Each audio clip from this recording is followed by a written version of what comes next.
पिछले एपिसोड में हमने देखा था कि तियान ने लिंजियान माउंटेन को पूरी तरह से तबाह कर दिया था और उसे तबाह करने के बाद वो वहाँ से चला जाता है। तियान के अचानक चले जाने की वजह से लिनियन वहाँ पे बहुत ज़्यादा परेशान होती है और खुद से ही नाराज़ होकर वो कह रही होती है कि उसे और ताकतवर बनना होगा, और ऐसा कहते हुए वो भी वहाँ से चली जाती है। उन दोनों के वहाँ से जाने के बाद वहाँ पे दो पर्सन आते हैं जो कि वहाँ पे लिंजियान माउंटेन की हालत को देखकर बहुत ज़्यादा हैरान होते हैं और एक दूसरे से बोल रहे होते हैं। लिंजियान माउंटेन तो नॉर्थाउन कॉन्टिनेंट की ताकतवर जगहों में से एक है, तो आखिर इसका ये हाल किसने किया। तभी उनमें से एक बूढ़ा इंसान अपने साथ में आए पर्सन को बताता है कि यहाँ पे मुझे इमोर्टल वेपन का सेंस आ रहा है। यहाँ पर किसी ने इस जगह को तबाह करने के लिए एक इमोर्टल वेपन का इस्तेमाल किया है। उस बूढ़े की बात को सुनकर वहाँ पे वो पर्सन बहुत ज़्यादा हैरान होता है और उस बूढ़े से पूछ रहा होता है, लिंजियान माउंटेन नॉर्थाउन कॉन्टिनेंट की एक छोटी सी जगह है और नॉर्थाउन कॉन्टिनेंट हमारी कॉन्टिनेंट के मुकाबले बहुत ही ज़्यादा कमज़ोर है, तो यहाँ पे एक इमोर्टल वेपन कैसे हो सकता है, और अगर ऐसा है तो मुझे वो इमोर्टल वेपन चाहिए। तो मेरी बात सुन रहे हो ना ओल्ड क्वीन, मुझे वो वेपन चाहिए। और ऐसा कहते हुए वहाँ पे एक बंदा अपने साथ में आए उस बूढ़े इंसान से बोल रहा होता है। यहाँ पे इन दोनों का बैकग्राउंड कुछ क्लियर नहीं है, बस इतना है कि ये दोनों यहाँ पे नॉर्थाउन कॉन्टिनेंट से नहीं है, ये किसी और कॉन्टिनेंट से आए हैं।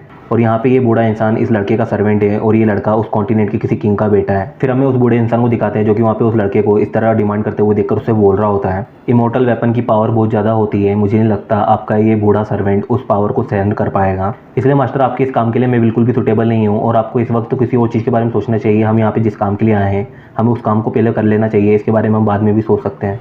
उस बूढ़े इंसान की बातों को सुनकर वहाँ पे वो लड़का बोल रहा होता है, ठीक है मैं इस बारे में तुमसे बात नहीं करूँगा, लेकिन तुम मुझे उन सब चीज़ों की याद मत दिलाओ। मैं अच्छे से जानता हूँ कि हम यहाँ पे क्यों आए हैं, इसलिए तुम्हें मुझे इस बारे में बताने की कोई ज़रूरत नहीं है। और जब हम वापस अपने घर लौटेंगे तब मैं अपने फादर से कहूँगा कि यहाँ पे कुछ एक्सपर्ट्स को भेज दें ताकि वो इस इमोर्टल वेपन को ढूंढ सकें। लेकिन अपने घर जोंगजांग कॉन्टिनेंट में वापस लौटने से पहले चलो अपने इस काम को फ़ौरन निपटा लेते हैं। फिर वो लड़का वहाँ पे किसी के बारे में सोचते हुए वहाँ पे क्रीपी स्माइल कर रहा होता है और बोल रहा होता है, बाई यून तुम जोंगजांग कॉन्टिनेंट में तो मेरे हाथों से बच गई थी, लेकिन तुम यहाँ पे नहीं बच पाओगी। देखता हूँ तुम और मुझसे कब तक भाग सकती हो, तुम जल्दी ही मेरी होने वाली हो, तुम्हें सिर्फ मेरा ही होना होगा। और ऐसा कहते हुए वो लड़का वहाँ पे किसी लड़की को याद कर रहा होता है जिसका पीछा करते हुए वो लोग यहाँ पे आए हैं।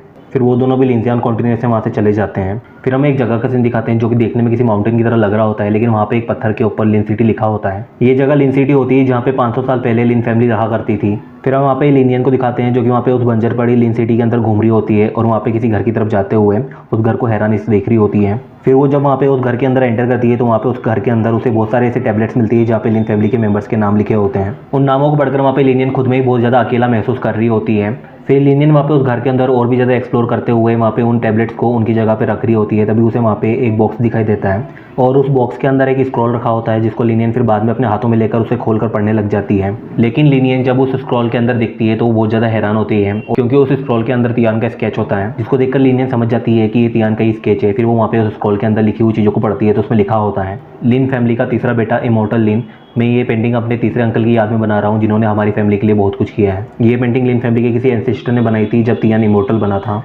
जब लिनियन वहाँ पे ये सब पढ़ती है तो बहुत ज़्यादा हैरान होती है और मन में सोच रही होती है नहीं ऐसा नहीं हो सकता। यहाँ तक कि मेरे एंसेस्टर भी सीनियर को थर्ड अंकल कह रहे हैं, तो क्या वाकई सीनियर मेरे एंसेस्टर हैं? ऐसा नहीं हो सकता। इमोर्टल लिन तो आज से 10,000 साल पहले ही इमोर्टल वर्ल्ड में चले गए थे, वो सीनियर नहीं हो सकते। लेकिन बार बार इस बारे में सोचने पर भी जब लिनियन को वहाँ पे उस बारे में कुछ भी समझ में नहीं आता है तो तियान को ढूंढने के लिए वहाँ से जाने लग जाती है और मन में सोच रही होती है मुझे सीनियर को ढूंढना ही होगा और उनसे पूछना ही पड़ेगा कि वाकई ये सब सच है, क्या वो वाकई मेरे एंसेस्टर हैं। और ऐसा सोचते हुए लिनियन तियान को ढूंढने निकल जाती है ताकि वो तियान को ढूंढकर उससे पूछ सकें क्या वाकई ये सब सच है। फिर हमें नॉर्थाउन कॉन्टिनेंट की कंडीशन को बताते हुए बता रहे होते हैं कि नॉर्थाउन कॉन्टिनेंट में लिंजियान होली लैंड के तबाह होने की न्यूज़ वहाँ पे बहुत आसानी से फैल गई और पूरे नॉर्थाउन कॉन्टिनेंट को ये पता चल गया कि लिंजियान होली लैंड पूरी तरह से तबाह हो चुका है। लिंजियान होली लैंड नॉर्थाउन कॉन्टिनेंट की ताकतवर जगहों में से एक है, इसीलिए वहाँ पे इस खबर को सुनने के बाद बहुत सारे लोग डर गए और पैनिक होते हुए उन लोगों ने फिर इसके पीछे की सच्चाई को जानने की कोशिश की, लेकिन उन्हें कुछ भी नहीं मिला, जिसकी वजह से इस वक्त पूरा नॉर्थाउन कॉन्टिनेंट इमरजेंसी की स्टेट में है।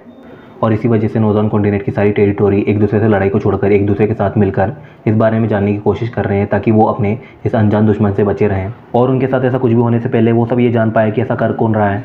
फिर हमें वहाँ पे यही को दिखाते हैं जो कि अपने पैलेस में होती है और वहाँ पे उसके कुछ गार्ड से पूछ रही होती है जिसने भी लिंजियान होली लैंड को तबाह किया है वही वो इंसान होगा जिसने 6 एक्ट को भी तबाह किया था, लेकिन वो ये सब क्यों कर रहा है। और ऐसा कहते हुए यही वहाँ पे कुछ गार्ड से ये सब पूछ रही होती है। फिर हम वहाँ पे एक गार्ड को दिखाते हैं जो कि वहाँ पे यही के ब्लड किल आर्मी की हेड होती है। ये यही की स्पाइस की आर्मी होती है जो कि उसके लिए बाकी जगहों से इन्फॉर्मेशन लाती है और उनके बारे में सीक्रेट्स भी पता करती हैं। यही को इस तरह गुस्से में देखकर ब्लड किल आर्मी की हेड वहाँ पे यही से बोल रही होती है, आपकी सबॉर्डिनेट्स ने अपनी सभी सोल्जर्स को इस काम में लगा दिया है, लेकिन बार बार ढूंढने पर भी हमें इस मामले में कोई भी जानकारी नहीं मिली है।